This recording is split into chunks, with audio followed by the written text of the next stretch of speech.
What is going on? My name is Liz and welcome back to my channel. In this week's video, I'm sharing with you a lot of the gems that I have sourced throughout the past week and a half that will be for sale today at 12 p.m. Eastern Standard Time. The past 2 weeks, I have been very fortunate to find some super cool gems. So if you're new to my channel, I own VendiCollections.com, and on that website, I sell lots of mid-century modern, rustic pieces, as well as just minimalist artsy pieces. So I will put the link up here for you to check out. Today I am launching some new items, and that is what this video is all about. I am going to be sharing with you the pieces that I sourced. I'm going to let you know a little bit of what I know about them. Most of the time I don't really have a lot of history.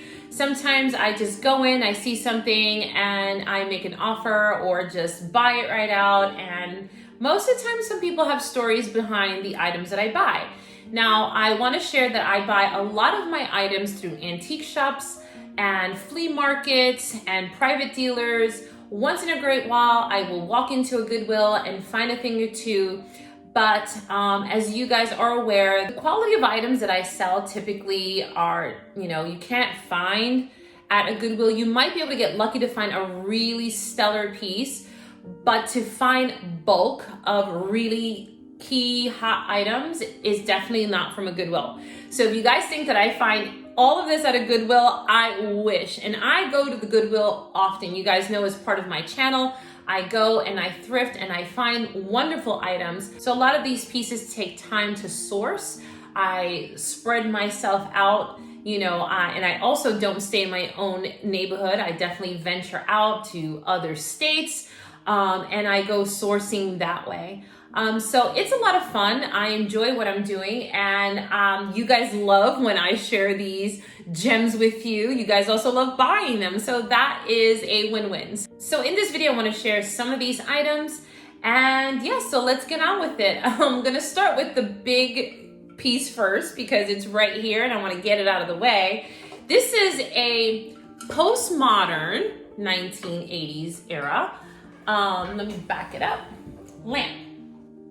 And this is a plaster lamp. Plaster lamps right now in home design is making its way, and it's very coveted. I've seen lots of companies sort of remake plaster lamps, but this is an original. This one is from 1980s, and it has the original conical shade. And so this is the original shade, and it's in this lovely sort of beigey nude. It almost looks peachy on the camera, but it perfectly working order. It has 2 prongs, and I will be selling this on the website today at 12 p.m. This video goes live at 10 a.m. So in 2 hours, you'll be able to find all the new stuff on the site. You do not need a password to log into the website, although it says please enter password. No password is needed. It's just because I'm working behind the scenes, just stocking the store.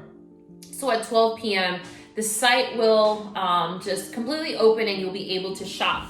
Now, there are also things from the last collection still lingering there, so make sure that you guys also check out those items. And all right, so the next item I am going to talk about is this mid-century modern wood-carved man. He's holding his knee. And this is probably from, I'm gonna say, the 1960s or 70s, late 60s, 70s.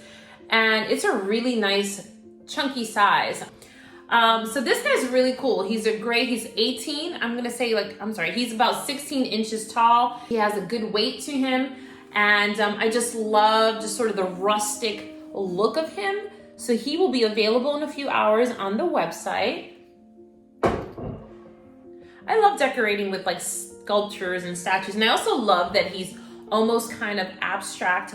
It kind of takes you a second to figure out what it is. I mean, you figure out it's a man, and then he's sitting down holding his knee. Okay, you start to figure it out, but I love art like that. It takes you a minute to sort of look at it and then start appreciating it. So the next item is this really pretty, I call it little chubby clay pot. It's made of terracotta, and it is a matte black. I know it looks shiny, but it's not shiny. It's because the sun is directly on it. It has 2 handles, and it's a really good size. It's about the size of my head, maybe a little bigger. But I love this piece. A lot of people use these little, and what would you put in here? I mean, obviously it's a vase, but I believe at one point in time, it probably was a water jug or maybe for vinegars or oils. People use pots like this in primitive times for all different reasons. They were meant for storage more so than flowers. As a matter of fact, I don't even think that back in that time, they even thought about putting flowers in these. They were always very functional for storage of some kind. I'm gonna get to another piece that I have here. But yeah, this one probably held like water or some kind of vinegar. So I would typically today use it as a vase. You could even just put this on your kitchen counter and put like maybe your wooden spoons, and that would look absolutely lovely. The contrast of the black with the wood would look amazing. So this guy will be available today. So next up is this sort of artsy pitcher. It has a really pretty glaze and just overall, just such a unique shape. I've never seen a pitcher like this before. This was a hand-built item. I'm gonna date it maybe like in the late 70s, and it's in great condition. And yeah, so I would just generally just use this now. I mean, you could use it functionally if you wanted to. It is sealed, so you won't have any problem with any water leaking. But I would use it just as it is, maybe right propped up on a shelf with some books. You can put it on your kitchen if you have like a nice curio cabinet. The sky's the limit for how you want to style this because it has such a unique shape. It really is sort of like a conversation starter. So moving on with pictures, this is a redware pitcher, and it's redware because it's terracotta, but I believe that redware was something that was very popular. They made lots of pieces in sort of like this style. And this is a cool little guy. He, again, would look wonderful in a kitchen setting or on a table with just some branches. I love the just like little simplicity of these rustic pictures. They're just so delicate, but yet they're just so minimalist and so cool. So this cool piece, I actually sourced in New York City. I find finding anything in New York City a rarity. Most of you who have shopped in New York, have thrifted in New York, have gone to flea markets in New York, can attest that it is really, really difficult to find anything.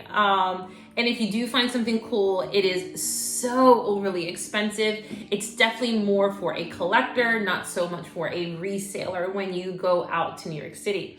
But I got lucky with this little piece. This is a beautiful trinket box. It's wooden, but it is like ivory, ebony and ivory. This little box was well loved. I love the patina though. I love when things aren't perfect. I love when there's a little blemish on things, you know, a little mark, a little dent, a little a little tear.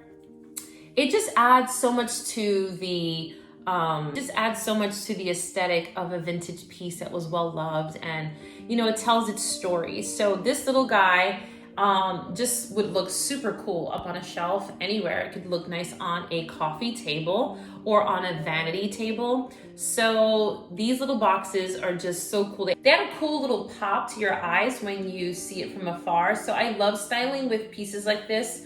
They just look exceptional, just styled with books and on shelves. So this little guy will be available, and I actually want to keep it for myself. I love it so much. I'm almost contemplating on not selling it, but guys, I have so much stuff. Let's keep going. The next piece I also scored in New York City was this horn bowl. And this is a really old piece. I absolutely love the shape. It is irregular. It has a nice little sort of pedestal here so that it doesn't like teeter. And I just love the shape. It's like a nice, I think it's like 8 inches or maybe between 8 or 10 inches. So it's a nice size. It does have some light scratching on it, which is expected. It is a natural material. But again, it goes so well with the patina of its age.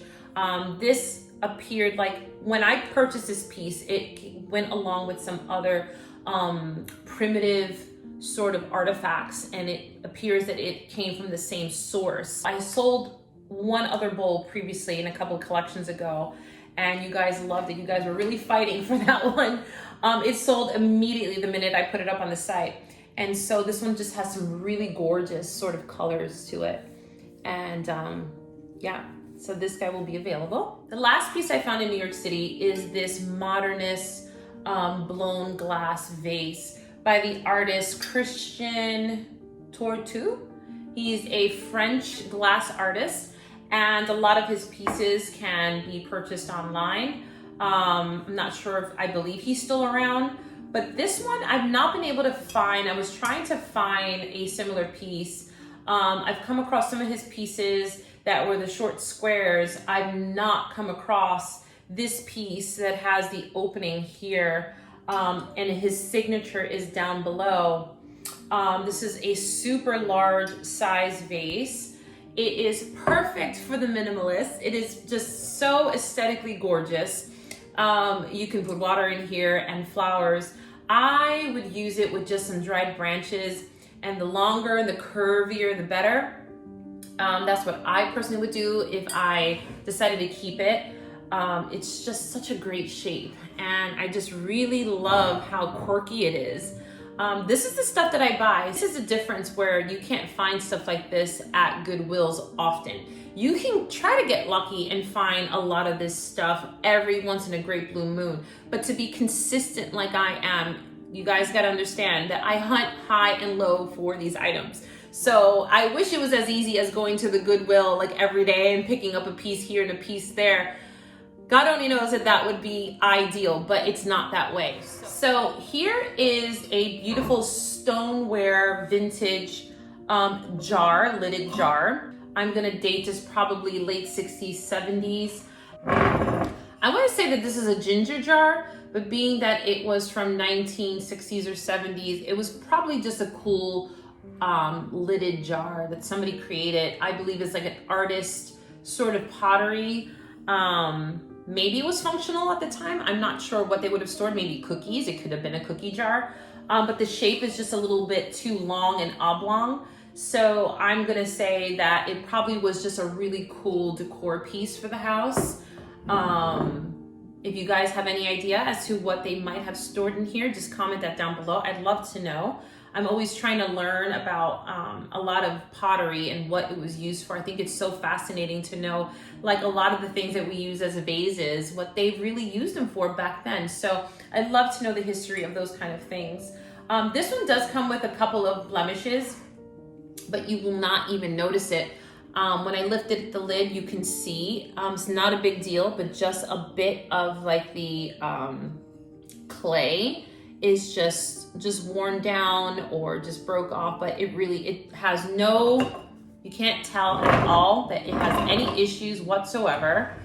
And it has one little under chip there, but again, nothing that detracts from the beauty, because it already has a distressed sort of top and it already looks rugged and rustic, and so it looks cool. As a matter of fact, I recently saw, was it on Etsy? I saw where people were selling broken pottery and selling it for hundreds of dollars.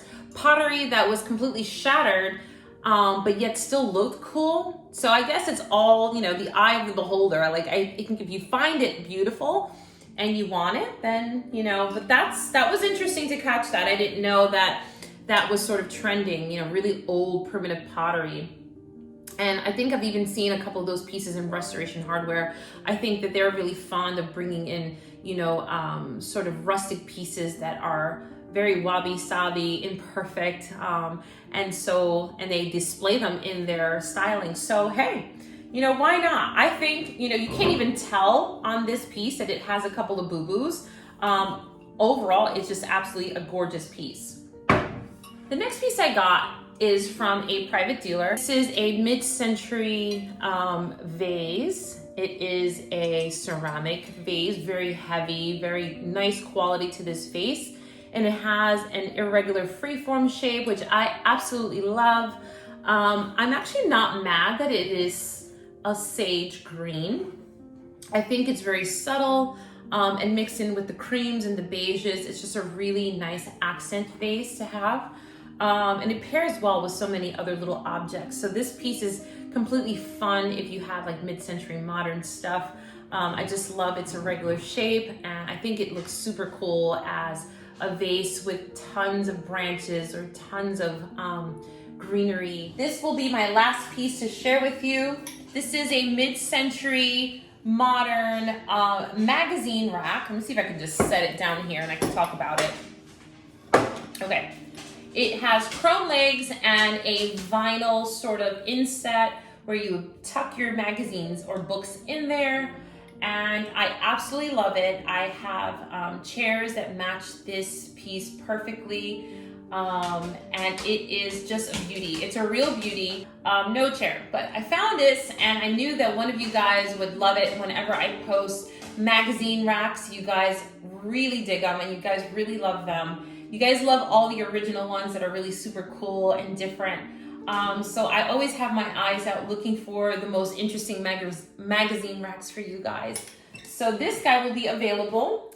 So guys, I'm not sure. Sometimes I have things that I pick up last minute. So, I mean, today's Thursday and then I gotta edit this video. So it may be just this, but don't be surprised. Sometimes I throw hidden things in there. So they might be more than what you see today on today's launch. So anyway, this is all that will be featured today. I hope that you guys enjoyed this video. You enjoyed seeing the things that I've sourced. I know so many of you comment about loving these types of videos. I love watching them personally myself. I love watching all those Goodwill videos and what people find and score.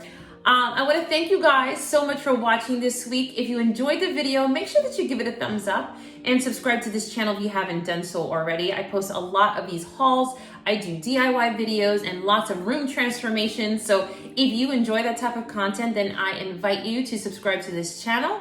And I want to thank you guys so much for watching this week. I'll see you in my next video soon.